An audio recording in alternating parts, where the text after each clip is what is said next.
Member for Sanderson. Thank you, Mr. Deputy Speaker. I rise to contribute to this motion on the undergrounding of power in Darwin's northern suburbs. The opposition's motion today is, unsurprisingly, another attempt to rewrite history and mislead Territorians, something they perfected in government and continue to do in opposition.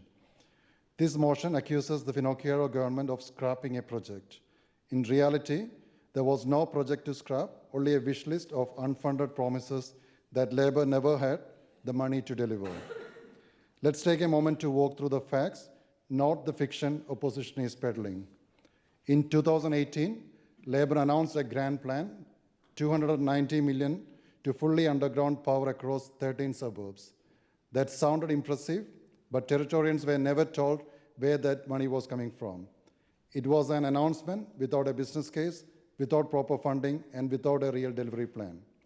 By 2022, that 290 million promise had shrunk to 60 million, not for full undergrounding, but only for high voltage lines, and not for all 13 suburbs, but supposedly across them over six years.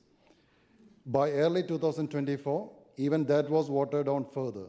The same 60 million now covered only 3 suburbs, Nakara, Vaughan and Larrakia, and only the high voltage network.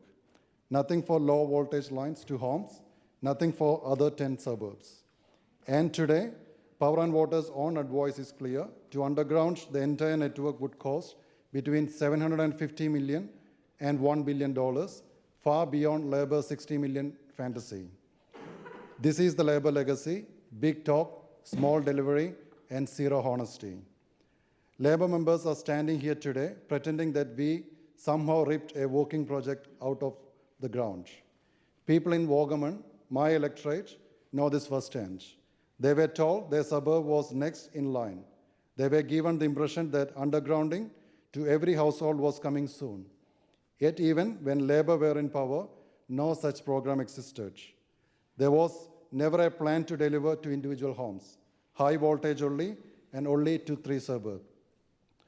To now accuse this government of scrapping something that was never funded, never scoped, and never scheduled is disingenuous at best and dishonest at worst.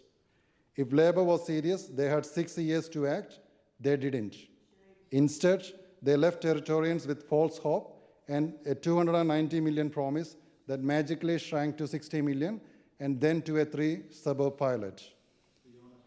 Mr. Deputy Speaker, the opposition still refuses to acknowledge the reality. You cannot fund a 1 billion project on a 60 million allocation. You cannot promise 13 suburbs and then quietly scale back to 3 without coming clean to Territorians. And you cannot blame this government for reprioritizing unfunded Labour wish lists when we inherited the books they left behind. This government is focused on projects we can afford, we can fund, and we can deliver. We are making targeted investments that improve safety and reliability without misleading people about what is possible. In 2019, they promised 10 million a year from 2021, yet by 2024, even their scaled-down plan was unfunded beyond 3 suburbs. And they went to the 2024 election knowing full well they could not afford full undergrounding, but never told Territorians the truth. If anyone should be condemned for failing to tell Territorians about undergrounding power, it is the opposition.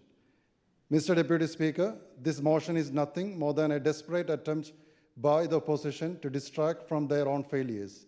They had 6 years to underground power. They promised 290 million, changed to 60 million, and even that was never costed. They misled Vaughan and other 12 northern suburbs about what was possible. This government will not play that game. We are committed to reliable and safe power, but we will do it honestly, transparently, and responsibly. I reject this motion and call on opposition to finally come clean with Territorians about their record of empty promises and financial mismanagement. Thank you, Mr. Deputy Speaker. Thank you, Member for Sanderson.